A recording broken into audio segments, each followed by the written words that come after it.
राधे दोस्तों, हरे कृष्णा। मैं हिमानी गोस्वामी स्वागत करती हूँ आपका अपने YouTube चैनल यश भक्ति वीडियोस में।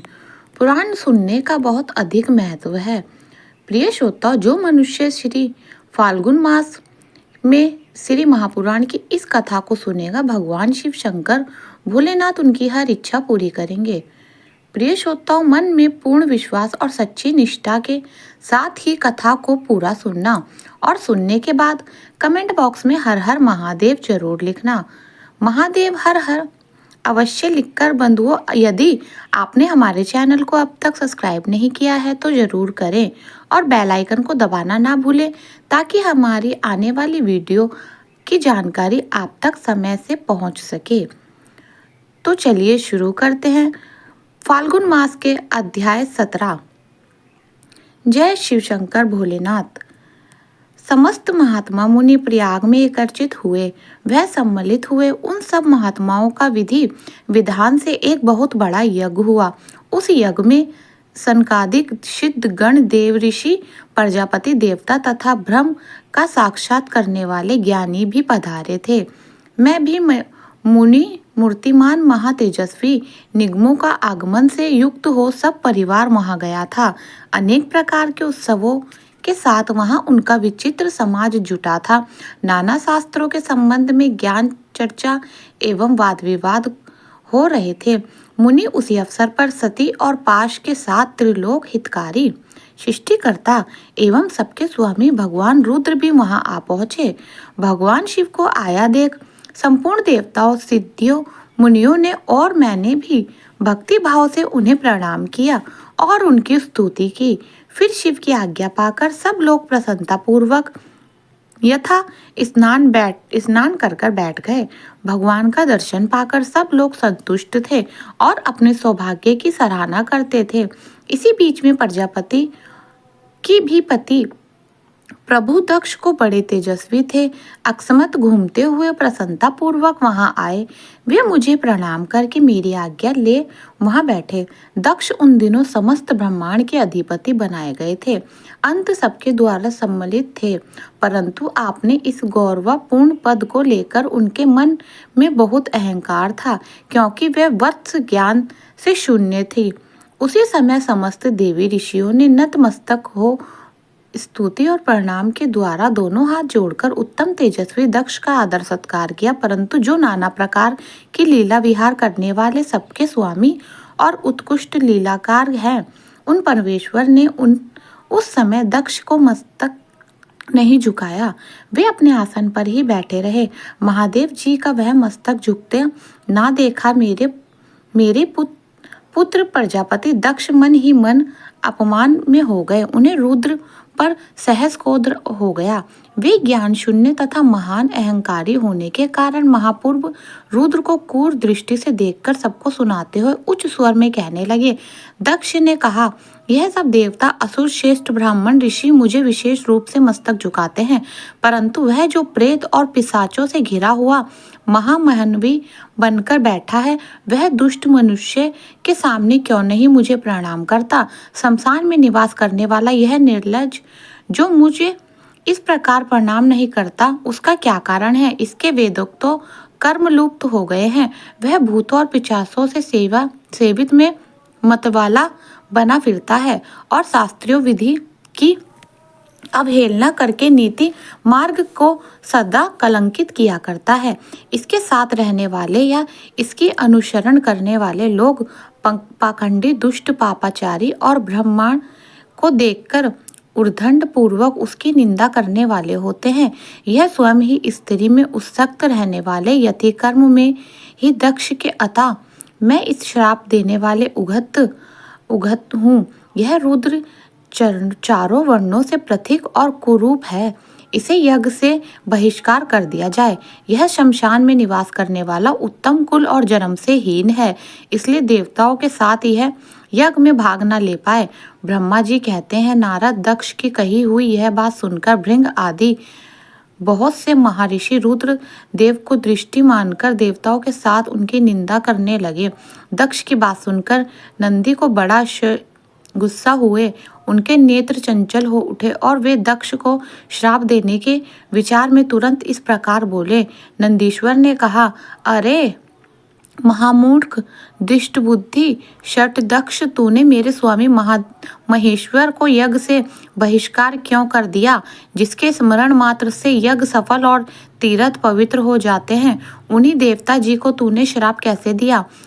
द्रुबुद्धि दक्ष, तूने ब्राह्मण जाति का चपलता से प्रेरित हो इन रुद्रदेव को व्याक ही श्राप दे डाला है।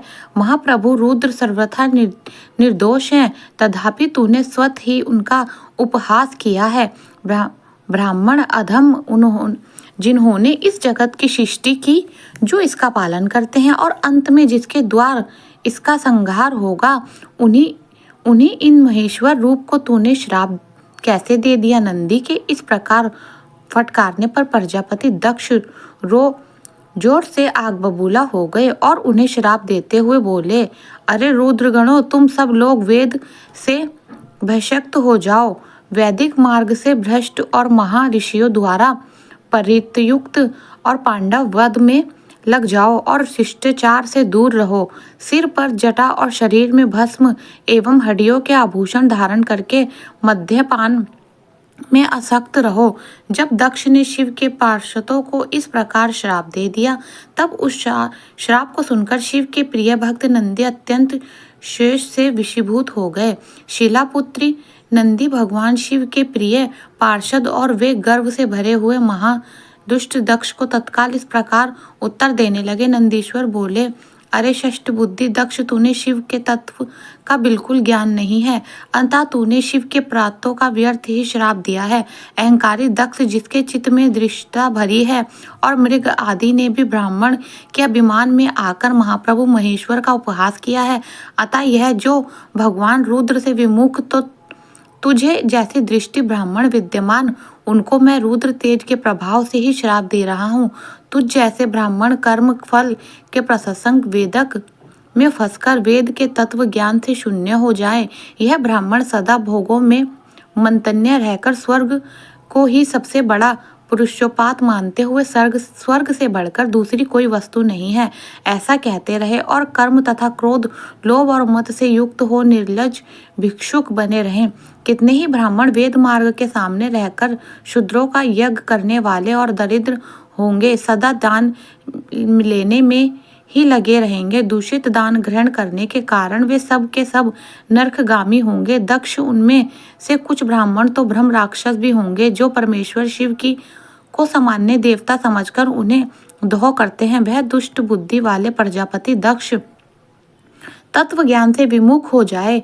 यह विषय सुख इच्छा से कामना रूपी कपट से युक्त धर्म वाले गृहस्थ आश्रम में आसक्त रहकर कर्म कांड का तथा कर्म फल की प्रशंसा करने वाले सनातन वेदवाद का ही विस्तार करता रहे। इसका आनंदई मूर्ख नष्ट हो जाए, यह आत्मा ज्ञान को भूलकर पशु के समान हो जाए। यह दक्ष कर्म भ्रष्ट हो शीघ्र ही बकरे के मुख से युक्त हो जाए। इस प्रकार कुपित हुए नंदी ने जब ब्राह्मणों को और दक्ष ने महादेव जी का श्राप दिया, तब वह महान हाहाकार मच गया। नारद में वेदों का प्रतिप्रदक होने के कारण शिव तत्व को जानता हूँ, इसलिए दक्ष का वह श्राप सुनकर मैंने बारंबार उनकी तथा भृंग आदि ब्राह्मणों की भी निंदा की। सदा शिव महादेव जी भी नंदे की यह बात सुनकर हंसते हुए यह मधुर वाणी में बोले। नंदी को समझने लगे। सदाशिव ने कहा, नंदिनी, मेरी बात सुनो, तुम तो परम ज्ञानी हो, तुम क्रोध नहीं करना चाहिए। तुमने भ्रम से यह समझकर ही कि मुझे श्राप दिया गया है, व्यर्थ ही ब्राह्मण कुल को श्राप दे डाला। वास्तव में मुझे किसी का श्राप छू भी नहीं सकता, अतः तुम्हें उत्तेजित नहीं होना चाहिए। वेद मंत्र अक्षर में उस में है, उसके प्रत्येक सूक्त में समस्त देहधारियों की आत्मा प्रतिनिष्ठा है, अतः उन मंत्रों की ज्ञाता नित्य आत्मा है। इसलिए तुम रोषवश उन्हें श्राप न दो। किसी की बुद्धि कितनी भी दूषित क्यों ना हो, वह कभी भी वेदों का श्राप नहीं दे सकता। इस समय मुझे श्राप नहीं मिला है, इस बात को तुम्हें ठीक ठाक समझना चाहिए। महामते, तुम स्कंदगल में भी हूँ, यज्ञ कि आत्मा में मैं हूँ, यह प्रिया निमज्जन में भी हूँ और यज्ञ के बहिष्कार में भी मैं ही हूँ। यह कौन, तुम कौन और यह कौन, वास्तव में सब में ही मैं हूँ। तुम अपनी बुद्धि से इस बात का विचार करो। तुमने ब्राह्मणों के व्यर्थ हिस्सा श्राप दिया है। महामते नंदिनी, तुम तत्व ज्ञानी के द्वारा प्रपंच रचने के बाधा करके आत्मनिष्ठ ज्ञानी और क्रोध से शून्य हो जाओ। ब्रह्मा जी कहते हैं, नारद भगवान शंभु के इस प्रकार समझाने पर नंदी केशवर विवेक प्रयाण हो क्रोध रहित एवं शांत हो गए। भगवान शिव भी अपने प्राण प्रिय पार्षद नंदी को शीघ्र ही तत्व का बोध कराकर प्रमुख गणों के साथ वहां से प्रस्थान पूर्वक अपने स्थान को चल दिए।